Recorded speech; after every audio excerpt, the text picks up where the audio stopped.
Bismillahirrahmanirrahim. Assalamualaikum warahmatullahi wabarakatuh. Baik, perkenalkan nama saya Ami Syadila Sipayung, mahasiswa program Pasca Sarjana Pendidikan Agama Islam semester 1 di kelas B Fakultas Ilmu Tarbiyah dan Keguruan UIN Sunan Kalijaga. Baik, di sini saya akan membahas sebuah jurnal, yaitu jurnal dari Ibu Marhumah yang berjudul Akar Bias Gender Hadis Misoginis di Pesantren. Yang mana sebelum kita membahas jurnal tersebut, kita harus tahu apa itu bias gender. Jadi bias artinya memihak atau merugikan. Gender adalah sifat yang melekat pada laki-laki maupun perempuan yang dikonstruksikan secara sosial maupun budaya. Jadi bias gender di sini adalah suatu kondisi yang memihak dan merugikan salah satu jenis kelamin. Dan hadis misogini sendiri adalah hadis tentang kebencian terhadap perempuan. Latar belakang penelitian ini adalah bahwasanya perempuan dianggap sebagai kelas kedua oleh sebagian kalangan di pesantren. Pengetahuan ini berakar pada hadis-hadis yang dikutip dalam buku-buku yang dipelajari dan diterapkan di banyak pesantren. Untuk menangkal kecenderungan ini, maka penting untuk menggunakan pendekatan feminis untuk mengkaji dan mengkritisi buku-buku yang juga dapat digunakan untuk memahami dan memecahkan masalah misinterpretasi teks-teks agama. Jadi setelah banyak beredar dan diajarkan di pesantren di bawah otoritas kiai, ulama agama laki-laki dan nyai ulama agama perempuan yang memiliki kewenangan untuk memutuskan mana hadis yang boleh diajarkan dan mana hadis yang tidak boleh diajarkan. Nah, ini karena banyak guru yang menekankan pentingnya melestarikan tradisi dan norma-norma agama terlepas dari bias gender gitu. Jadi beberapa aktivis feminis telah mencoba mereformasi pola pikir para pemimpin pesantren, baik laki-laki maupun perempuan, dengan mengubah model kepemimpinan otoriter menjadi demokratis. Untuk melakukan ini, pendekatan historis, sosiologis, dan antropologis baru diperlukan untuk menafsirkan ulang dan mengontekstualisasikan hadis-hadis misoginis. Baik, selanjutnya adalah kekuatan dan epistemologi dalam hadis misoginis. Dari perspektif feminis, makna efek historis kebenaran dipahami sebagai konsekuensi negatif dan produksi wacana yang bertindak untuk menetapkan, membatasi, dan mengatur bagaimana perempuan menegosiasikan gender. Baik, selanjutnya yaitu Naqad al-Sanad dan Naqad al-Matan dalam menjembatani hadis misoginis, yang mana metode kritis Naqad al-Matan ini dapat diterapkan untuk menelaah hadis-hadis misoginis yang akhir-akhir ini gencar dipelajari. Ada beberapa cara untuk menganalisis hadis misoginis. Cara terbaik adalah dengan membakukan substansi ayat-ayat Al-Quran, misalnya tentang isu-isu seperti keadilan dan kesetaraan. Pertama, prinsip keadilan harus diterapkan untuk menentukan persamaan hak dan kewajiban antara laki-laki dan perempuan. Oleh karena itu, ketidakadilan bertentangan dengan kehendak Tuhan. Yang kedua, prinsip kesetaraan secara luas tercatat dalam Al-Quran, seperti di dalam Al-Quran surat Al-Ahzab ayat 35-36. Etika Islam juga mendukung kesetaraan, di mana prinsip-prinsip dalam Al-Quran dan hadis mendorong humanisme dan Islam progresif, yang mana ayat-ayat Al-Quran tentang asal-usul manusia, etika agama, dan hukum keluarga Islam juga mendorong kesetaraan antara laki-laki dan perempuan. Demikian pula ajaran Islam mengandung prinsip-prinsip keadilan sejalan dengan Deklarasi Universal Hak Asasi Manusia. Baik, selanjutnya adalah hadis misoginis menurut perspektif Maqasid al-Syariah. Maqasid al-Syariah memeriksa teks-teks Al-Quran dan hadis. Pada prinsipnya, Al-Quran dan hadis harus terintegrasi. Penafsiran matik dapat membuka peluang bagi prinsip-prinsip moral untuk menjadi landasan bagi semua aturan hukum Islam. Untuk alasan ini, hadis harus dilihat dalam konteksnya. terkait dengan isu-isu perempuan itu menganggap hadis tidak hanya dari segi normativitas, tetapi juga ada substansi ajaran tradisi-tradisi tersebut. Selanjutnya adalah indoktrinasi hadis misoginis di pesantren. Dalam kajian dan teks yang digunakan di pesantren umumnya bersifat ideologis dan dogmatis. Cara penyampaian ilmu kiai dan nyai sering dalam bentuk monolog, terutama berdasarkan otoritas keagamaan mereka. Pesantren menjadi media sosialisasi formal tentang keyakinan, norma-norma Islam, dan nilai-nilai ditransmisikan dan ditanamkan melalui pengajaran. Dengan demikian, fungsi pondok pesantren adalah sebagai penjaga dan penyebar ortodoksi Islam. Selanjutnya adalah metode penyebaran hadis misoginis di pesantren. Metode pengajaran utama yang digunakan di pesantren adalah otoriter dari atas ke bawah dan monolog, yaitu satu arah. Ini disebut model yang kuat. Menurut Britan dan Maynard, model ini mengasumsikan bahwa diskursus misoginis gender tertentu sudah mapan dan diterima secara luas. Wacana disebarluaskan secara terus-menerus untuk membentuk perilaku, tindakan, dan identitas gender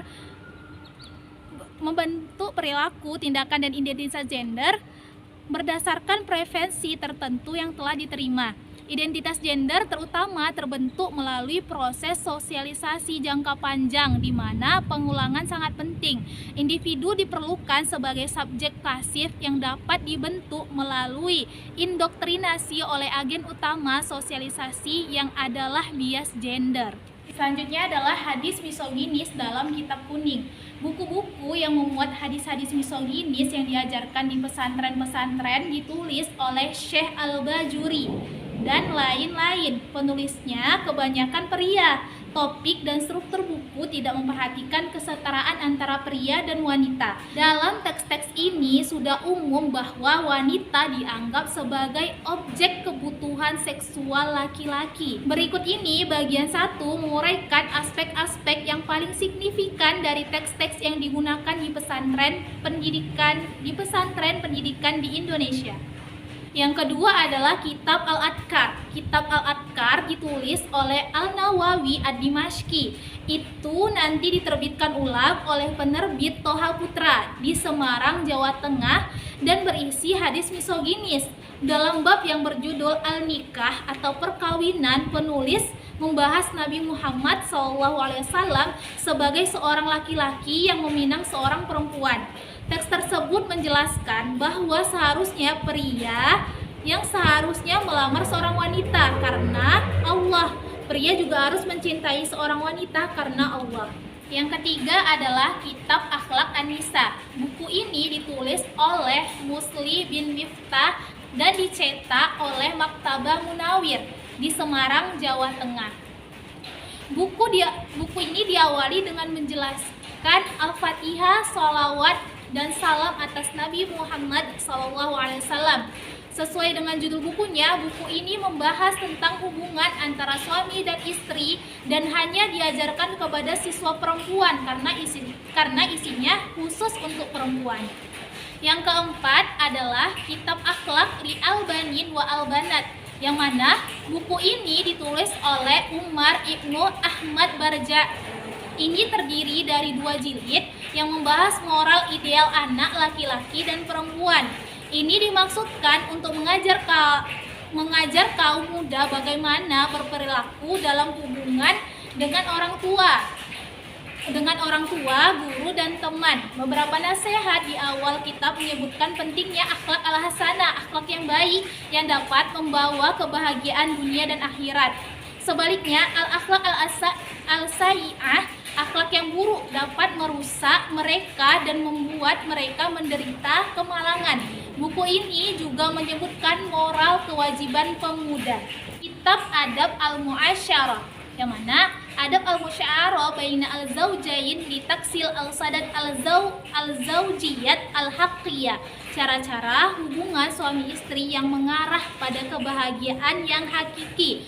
Buku ini ditulis oleh Kiai Haji Ahmad bin Asmuni, Kepala Pesantren Hidayat Al-Tulab Patok Camet, Kediri, Jawa Timur. Dalam kata pengantar, buku ini bertujuan untuk memberikan porsi yang sama terhadap kedudukan suami dan istri dalam keluarga, menyarankan bahwa ini akan mengarah pada keluarga yang harmonis. Selanjutnya yang keenam, Kitab Mukhtasar Ihya Ulumuddin. Buku ini merupakan karya monumental Imam Al-Ghazali, terdiri dari 5 jilid yang membahas banyak topik yang berkaitan dengan kehidupan manusia dan bagaimana manusia bisa lebih dekat dengan Allah. Yang mana bab pertama dalam buku ini dimulai dengan berargumen bahwa ada dua perbedaan pendapat di antara para ulama tentang pernikahan. Pendapat pertama mendukung keutamaan pernikahan atau fadilah, sedangkan pendapat kedua menolaknya. Yang terakhir adalah kitab Mau'izat al-Mu'minin. Buku ini tentang akhlak, ditulis oleh Syekh Muhammad Jamaluddin Al-Qasimi Ad-Dimashqi, yang mana buku ini diterbitkan di bawah nama Mau'izat al-Mu'minin, petunjuk bagi umat Islam, di mana buku ini membahas tentang masalah hubungan antara pria dan wanita dalam pernikahan. Kitab ini sebenarnya tidak jauh berbeda dengan Ihya Ulumuddin Al-Ghazali, cuma ini sebenarnya tidak jauh berbeda dalam detail dan contoh. Dalam bab tentang pernikahan, buku ini dimulai dengan mengingatkan tentang perintah Allah dan Nabi dan menyarankan bahwa jika seorang muslim ingin menikah, tujuannya adalah untuk memperbanyak keturunan dan mempererat persaudaraan. Selain itu, perkawinan dapat memperluas keturunan dan kekerabatan, menjaga laki-laki dan perempuan, mata dan alat kelamin dari benda dan aktivitas terlarang. Keuntungan dari pernikahan adalah prokreasi, pelepasan libido dan nafsu dengan cara yang benar, bahwa pria dan wanita dapat menciptakan semangat keluarga dan memprioritaskan dan menghargai keluarga. Kesimpulan yang dapat kita ambil adalah bahwa berdasarkan penjelasan dari teks-teks di atas, dapat kita simpulkan bahwa epistemologi misoginis secara sistematis menempatkan perempuan sebagai kelas yang kedua. Epistemologi pengetahuan dirancang untuk mengendalikannya. Ilmu yang diajarkan di pesantren dan disosialisasikan dalam keseharian kehidupan pesantren memasukkan hadis bias gender misoginis yang kemudian meresapi epistemologi feminis ke dalam kerangka pengetahuan pesantren. Hal ini karena epistemologi feminis memungkinkan pemahaman tentang masalah yang dihadapi perempuan. Interpretasi teks harus dilakukan dari perspektif feminis untuk memasukkan kebutuhan perempuan dalam konteks kontemporer. Untuk melakukan ini, cendekiawan wanita yang memiliki pemahaman Islam yang komprehensif dan teks-teks yang dibutuhkan. Selain itu, sosialisasi hadis misoginis di pondok pesantren mengarah pada situasi di mana kekuatan karismatik kiai dan nyai mempengaruhi pengambilan keputusan. Metode utama bersosialisasi nilai-nilai Islam di pondok pesantren adalah menjaga tradisi dan norma ajaran agama yang diambil dari hadis misoginis.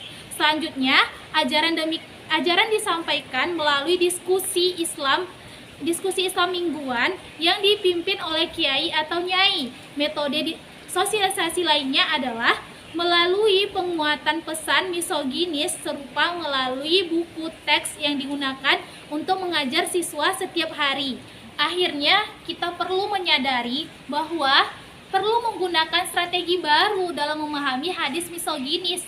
Penting untuk menggunakan pendekatan interdisipliner, menggabungkan sejarah, sosiologi, dan antropologi tanpa memposisikan pesantren sebagai objek kritik. Untuk itu diperlukan suatu model pemahaman yang dapat mengakomodir prinsip-prinsip maqasid al-syariah dalam Islam di pondok pesantren. Disarankan bahwa metode pembelajaran harus dialogis dengan melibatkan staf, guru, siswa, dan masyarakat luas. Model ini akan membuat budaya yang lebih terbuka dan dialogis. Sistem pendidikan Islam pesantren diharapkan dapat menghasilkan santri yang lebih pandai bicara, dan ekspresif dalam menyampaikan pendapat dan pandangannya, khususnya pada topik-topik krusial seperti hadis misoginis di Indonesia. Akhirnya, ini akan menciptakan suasana keterbukaan dan pemahaman baru bahwa laki-laki dan perempuan benar-benar setara. Demikian yang dapat saya sampaikan. Mohon maaf bila ada kata-kata yang salah. Saya akhiri, wabillahi taufiq wal hidayah. Wassalamualaikum warahmatullahi wabarakatuh.